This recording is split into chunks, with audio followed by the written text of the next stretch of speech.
Bonjour les amis, je voulais aujourd'hui vous parler de l'espérance.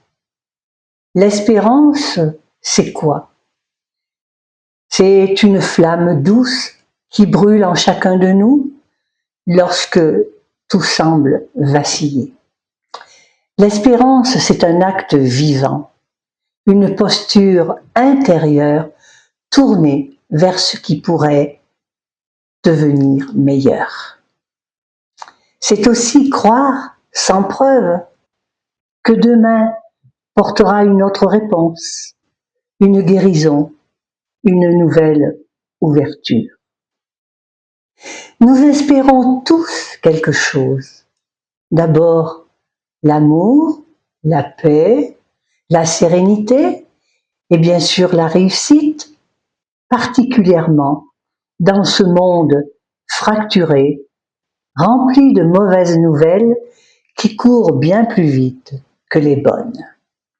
Oui, aujourd'hui, l'espérance est un luxe.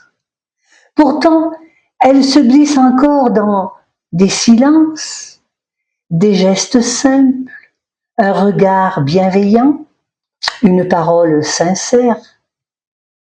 Pour beaucoup d'entre nous, elle est devenue un acte de résistance, car espérer, c'est refuser la résignation.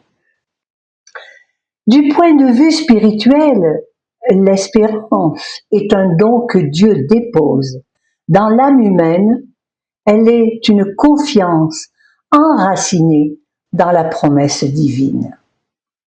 Ce que nous espérons sous le regard de Dieu, c'est d'abord la paix du cœur, la vérité, le véritable amour.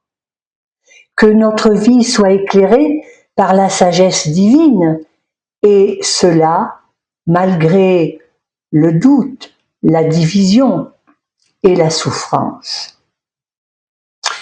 L'espérance, c'est refuser le désespoir, c'est proclamer que Dieu est toujours à l'œuvre, même dans le silence.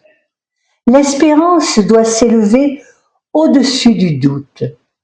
C'est à cette condition que l'espérance que nous avons mise dans le divin pour une demande précise se réalisera.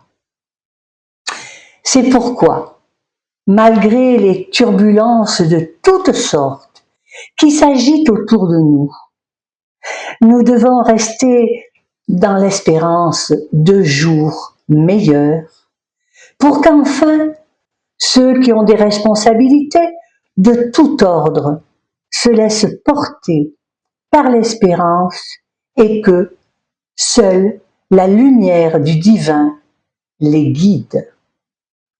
Espérer, c'est avoir la confiance d'un enfant qui se laisse diriger par la main de son père. Lady Elia.